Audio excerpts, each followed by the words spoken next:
Hi viewers, welcome to our channel. ప్రస్తుతం మనతో పాటు దాము బాలాజీ గారు సీనియర్ జర్నలిస్ట్ ఉన్నారు. వాటితో ఒకసారి మాట్లాడదాం. సో నమస్కారం సార్. నమస్తే. సార్, వల్లభనేని వంశీని మొన్న జైలు నుంచి కోర్టుకు తీసుకెళ్తుండగా ఆయనకు సంబంధించిన వీడియోలు ఇప్పుడు వైరల్ అవుతున్నాయి సార్. అంటే అసలు వల్లభనేని వంశీ అయినా ఇంత గుర్తుపట్టలేనంతగా మారిపోయారు, అసలు ఏమైంది వంశీకి అని చెప్పేసి సోషల్ మీడియాలో చర్చించుకుంటున్నారు సార్. అయితే ఈ నేపథ్యంలో ఆయనకి ఏదో జబ్బు ఉందని చెప్పేసి కూడా ఒక వార్త వైరల్ అవుతుంది సార్. మరి నిజంగా అతనికి ఏదైనా జబ్బు ఉందా? ఆ స్థితికి అతను మారడానికి గల కారణాలు ఏంటి? మరి మీరేం చెప్తారు సార్ వల్లభనేని వంశీకి సంబంధించి? అంటే వల్లభనేని వంశీ మానసిక పరిస్థితి సరిగా లేదు అనే వార్తలు వైరల్ అవుతున్నాయి. ఆయన పిచ్చి చూపులు చూస్తున్నాడు, జుట్టు నెరిసిపోయింది, బక్కగా అయిపోయాడు.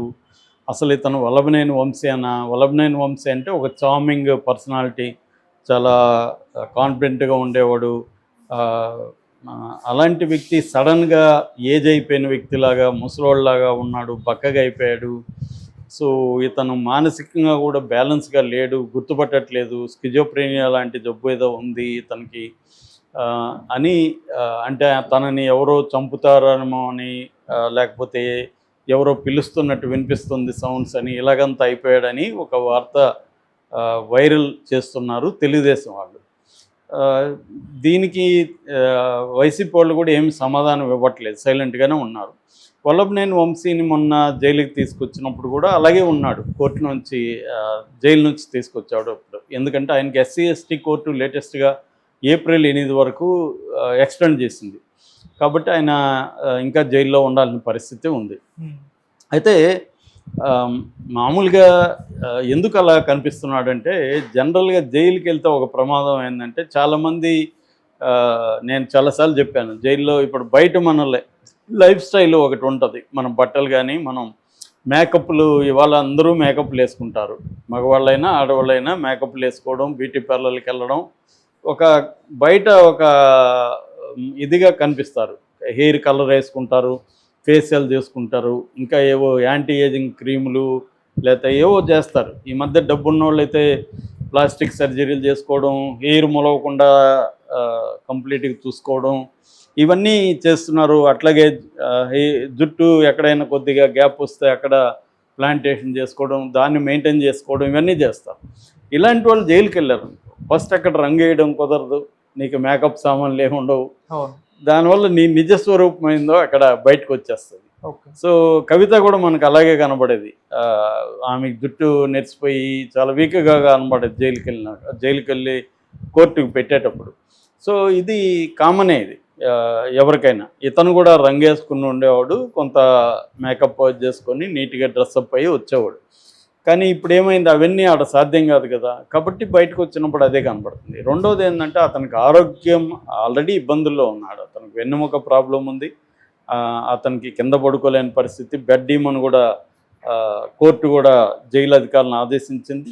ఎందుకంటే కొంత బ్యాక్ పెయిన్ ఎక్కువగా ఉన్న వాళ్ళకి కింద పడుకోవడం, లేయడం కష్టమవుతుంది.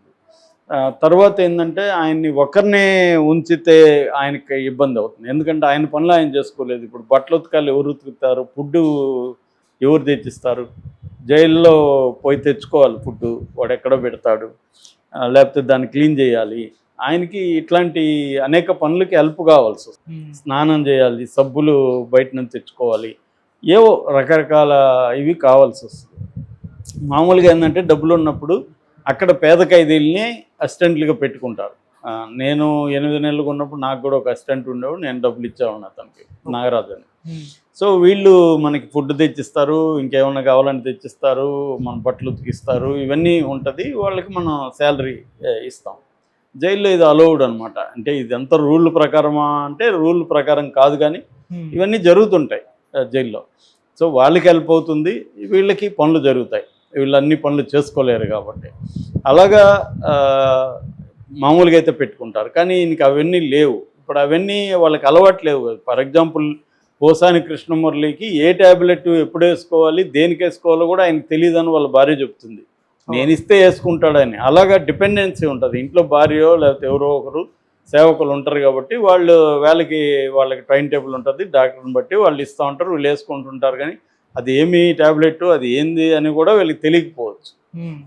ఎందుకంటే మిగతా పనులలో బిజీగా ఉండి ఈ విషయాలు పట్టించుకోరు వాళ్ళు. వీళ్ళకి టైం ఉండదు, పట్టించుకోరు.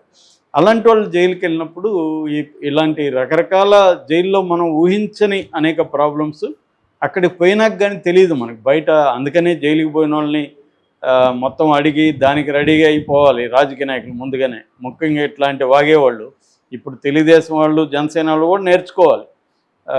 మనం రేపు మనమైనా జైలుకి వెళ్తాము మళ్ళీ వస్తే జగన్ వస్తే, అందుకని ప్రిపేర్ అయ్యి ఉండాలి.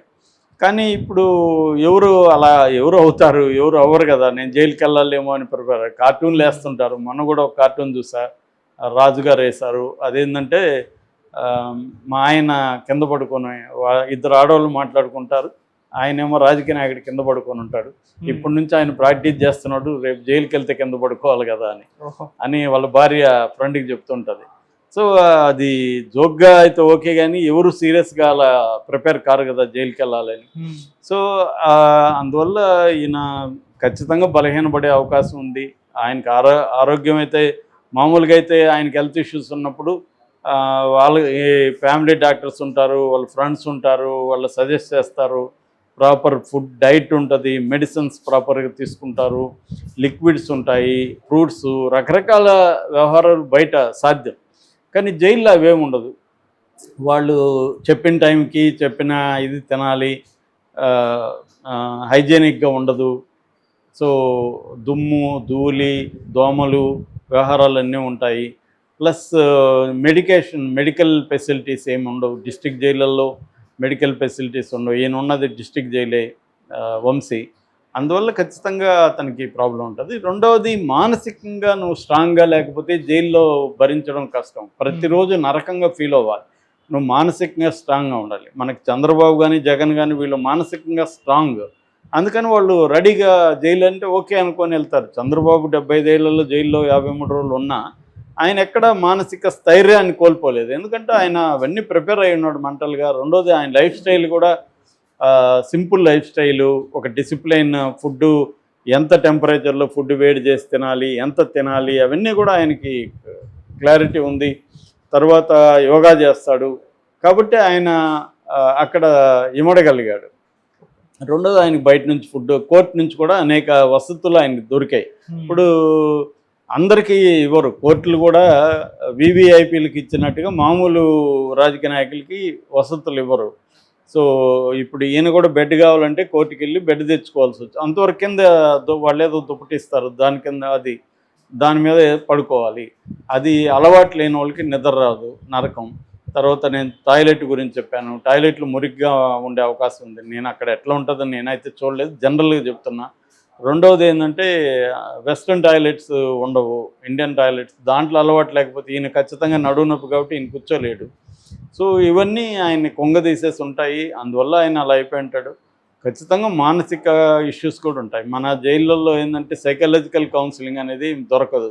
ఓకే, ఎవరు మామూలుగా ఫిజికల్ కౌన్సిలింగే దొరకదు మెడికల్గా, ఇంకా సైకలాజికల్ కౌన్సిలింగ్ ఏం దొరుకుతుంది? నిజానికి ఖైదీలకు సైకలాజికల్ కౌన్సిలింగ్ అనేది చాలా అవసరం. కానీ అది ఎవరెవరు మామూలుగా అయితే జైల్లో ఎవరెవరు వస్తారంటే క్రిస్టియన్ బ్యాచ్ వస్తారు. వాళ్ళు వచ్చి ఇంకా మనల్ని సైకలాజికల్గా డీలా పడేట్టుగా ప్రేయర్స్ పాడి మనల్ని దుఃఖంలోకి ముంచేసి వెళ్తారు. చాలామంది ఖైదీలు వాళ్ళు వచ్చినప్పుడు వాళ్ళ ప్రేయర్స్ అవి పాడి, ప్రభువా మీరు నేరం చేశారు, మిమ్మల్ని ప్రభువు క్షమిస్తాడు అవన్నీ చెప్పి అందరూ మూకమ్మడిగా ఏడుస్తుంటారు. నేను చాలాసార్లు చూసాను. నేను పక్కన కూర్చొని వాళ్ళు ఇచ్చే బిస్కెట్లు అవి తింటూ ఉండేవాడిని, వీళ్ళు ఏడుస్తుండేవాళ్ళు గుంపులు.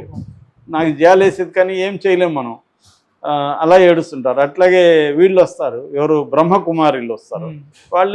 వాళ్ళైతే సరదాగా వస్తారు. వాళ్ళ అమ్మాయిలు కాబట్టి వీళ్ళకి ఆనందం, ఎందుకంటే అమ్మాయిల్ని చూడడం కరువు వీళ్ళకి.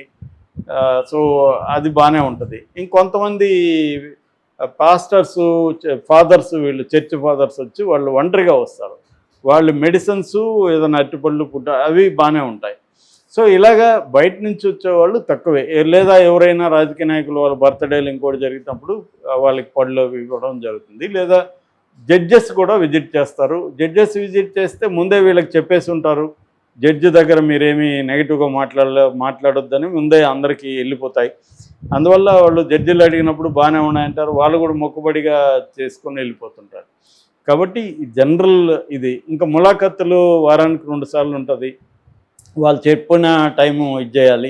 మామూలుగా అయితే మాలాంటి వాళ్ళకి అప్పుడు ములాఖత్ అంటే, నాకైతే డైలీ 10 మంది 20 మంది జైల్లో వచ్చి వెళ్తూ ఉండేవాళ్ళు. నేను ఆల్మోస్ట్ బయట ఉండేవాడిని, అంటే సెల్లు బయట. ఎవరో ఒక ఫ్రెండ్ కూర్చొని ఉండేవాడు నాతో, మాకు బాగా టైం పాస్ అయ్యేది. ఉమ్, పుస్తకాలు చదువుకునేవాళ్ళం, చర్చించేవాళ్ళం, అవన్నీ ఉండేవి. కానీ మామూలు పరిస్థితులు అవన్నీ ఉండవు.